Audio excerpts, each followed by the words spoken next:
Good morning students. We are going to start the new chapter which is seed. We have studied about flower, parts of flower and the different structures, male and female structures of flower.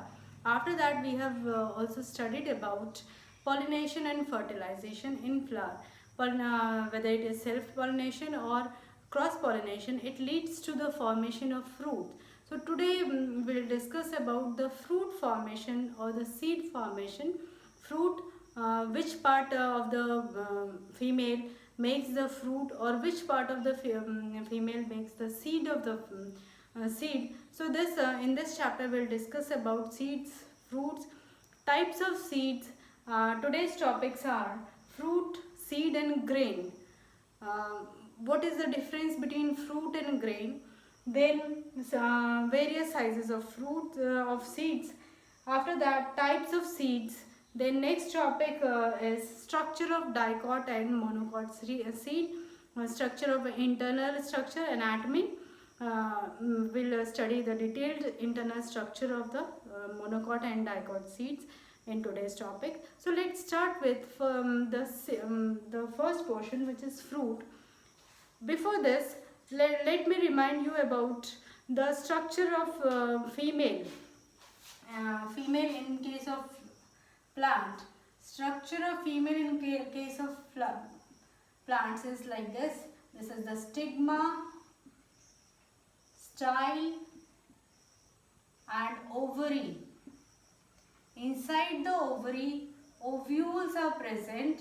Ovules are attached to the ovary with the help of a thin membrane, which is known as, this thin membrane is known as placenta. Ovules are attached to the ovary by a thin membrane, which is placenta, and this complete is known as a carpel or a pistil or gynoecium. In a flower there may be one carpel or more than one, so depending upon this, monocarpellary, bicarpellary, polycarpellary. We are not going to study this, but just an idea of the female reproductive structure in case of flower. And when this flower gets pollinated by a pollen grain, pollen tube germinates, and this pollen tube enters into the enters into the ovary and fuses with the ovule and this process is termed as fertilization. Fertilization is done by the pollen grains are transferred to the stigma with the help of pollinating agent, and the pollinating agents like insects, birds, and this the transference of pollen grains from male reproductive structure to the female reproductive structure is termed as pollination. And these pollen grains, when fall on the stigma, due to the moisture content of the stigma, they germinate. The pollen tube contains the nucleus, and this nucleus fuses with the nucleus of the ovule, and the process of fertilization takes place. After that, fruit formation and seed formation. Inside the fruit, seed is present. So which part of the female forms the fruit? Ovary. Ovary forms the fruit. Ovary forms fruit, while ovule forms the seed. Now, what is the role of fruit? Fruit, it provides protection to the seed, protection to the seed. So what is the role or function? Role of fruit, it provides protection to the seed. Second point is it helps in seed dispersal. Now how it helps, how the fruit helps in seed dispersal is, when a bird eats a fruit, the bird pick up the fruit and it carries it to a farther distance, and then it eats the fruit. After that, the seed falls on the ground, and this process, same we are eating mango, which is transported from a different state, and this when we are throwing the seed, mango seed, the plant germinates and a plant develops.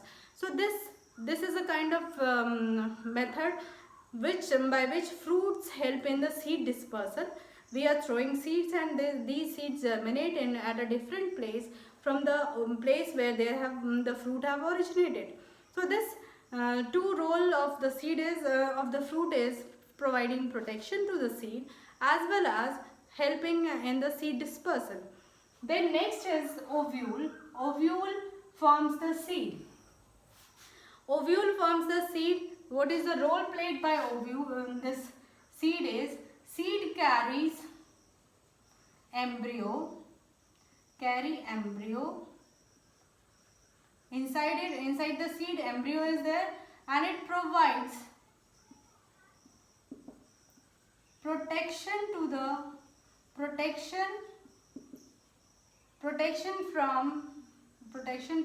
seed, protection to the embryo, sorry, not the seed.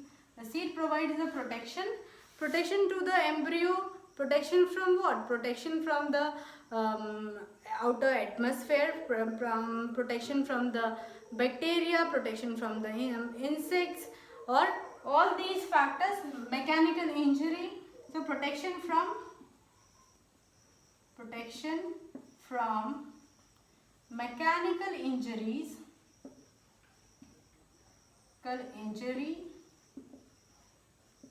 insects, fungi,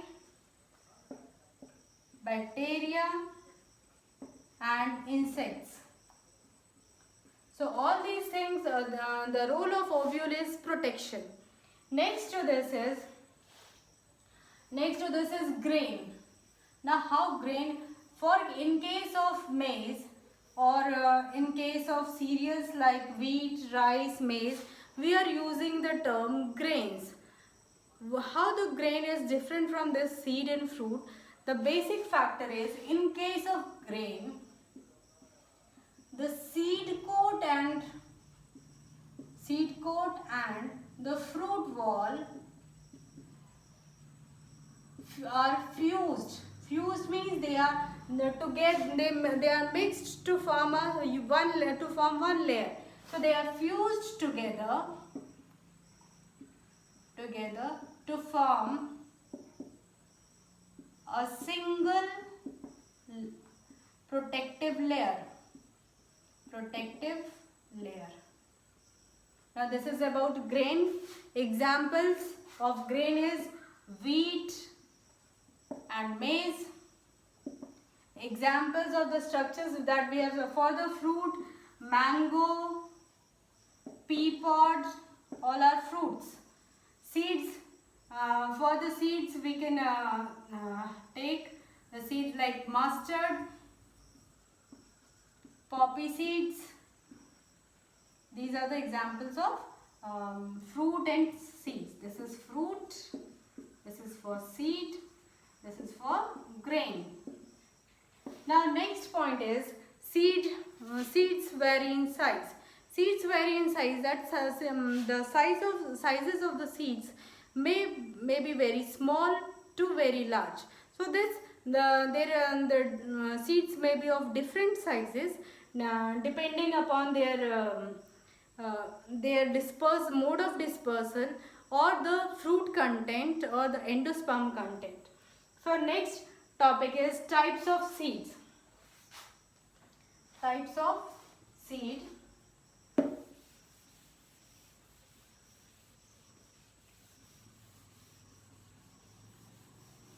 Seeds are basically of two types.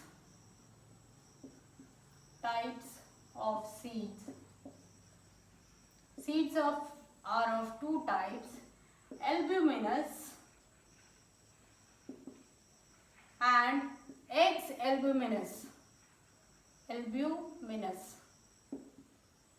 Or in another term we can say endospermic,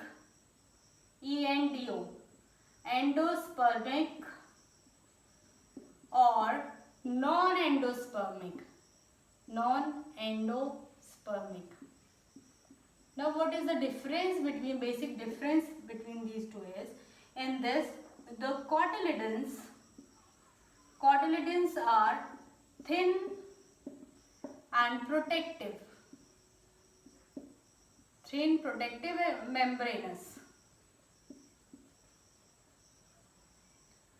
And the embryo, it persists. Embryo persists. Next is the examples.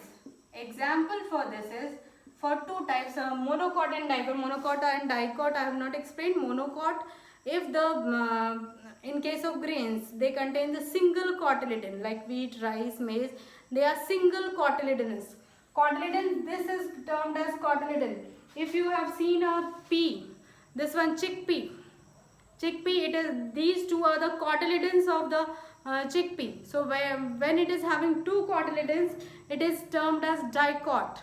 Single cotyledon, monocot. So example of monocot is custard apple,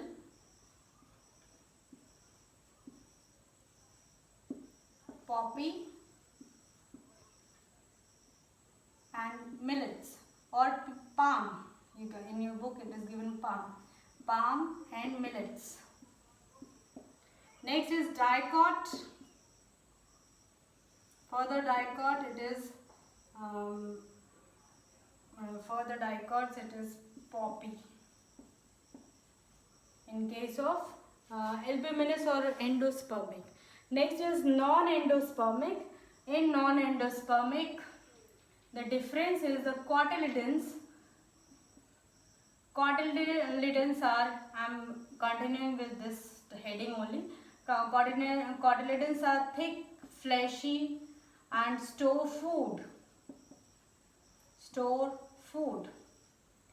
Endosperm is utilized by the embryo.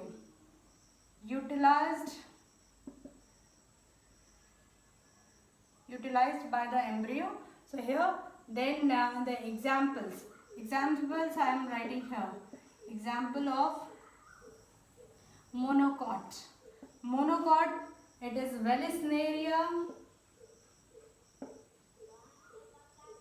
Vallisneria or orchids. For dicot, the examples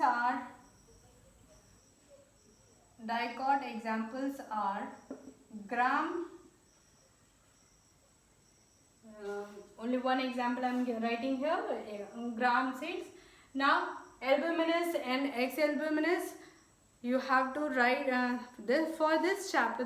This chapter is very important for 1 mark or the short answer type questions. The question may be mentioned as what do you mean by albuminous or ex-albuminous.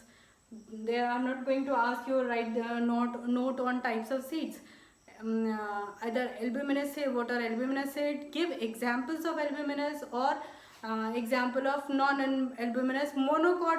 Monocot or dicot may be mentioned. So you have to learn the examples of monocot and dicot, albuminous and ex-albuminous seeds. Then next is types of after this types of seeds. The next example is structure of dicot and monocot. The diagram of these two is very, very important.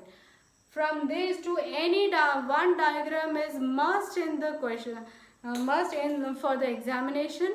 So just please practice the diagram of monocot and dicot seeds, the internal structure, or the monocot and dicot LS, or when the dicots are cut open structure. So the structure is very important. Diagram is very, very important for the question, for the examination. So please do practice the diagram. Either labeling of the diagram may be asked, or to draw the diagram. Drawing is very rare, but only the labeling and the parts mentioned, you have to mention the role of the parts, or the diagram, or the labelings you have mentioned in the diagram. Like this, in this one, first we are studying with this. This is a diagram of a bean seed.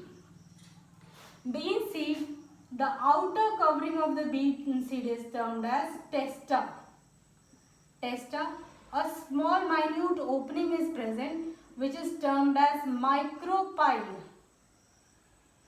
And the hilum. A scar is present which is termed as hilum. I can show you with the help of this seed. Or this one. Here you can see in this seed just below the notch a minute pore is present, and this pore is termed as the micropyle, and this mark at the point of attachment is the hilum. In case of bean seed, you can see the clearly the scar or hilum at the center. Micropyle is the point of attachment, a point through which the pollen tube enters into the ovule, while hilum or the scar is represents the point of attachment of ovule on the ovary through placenta. So hilum is the point of attachment of ovule to the ovary through placenta.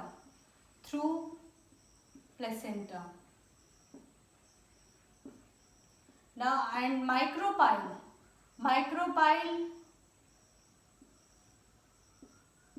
location at which pollen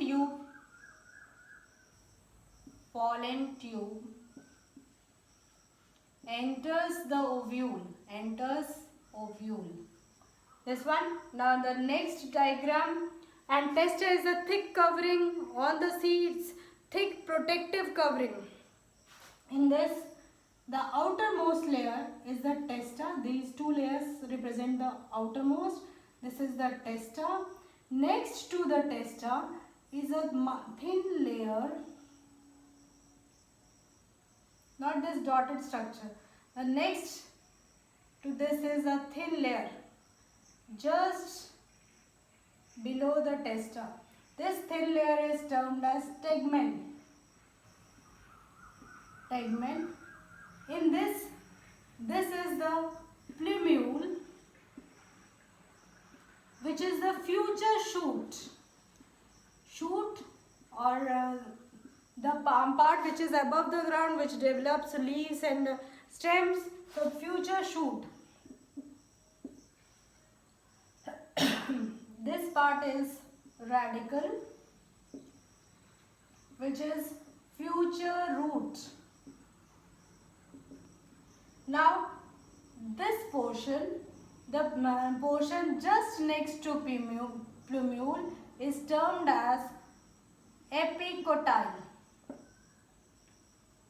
and the portion just above radicle is termed as hypocotyle. This is the area from which the embryo develops and forms the shoot and the root. I can show you with this one. Now in this you can see this is the seed. From the seed the small leaflets arise, and this is the portion which is the plumule, and this one, the longer section, this is the root portion. Root, just above root is the hypocotyle. From the plumule, if you are opening this seed, the epicotyle can be seen.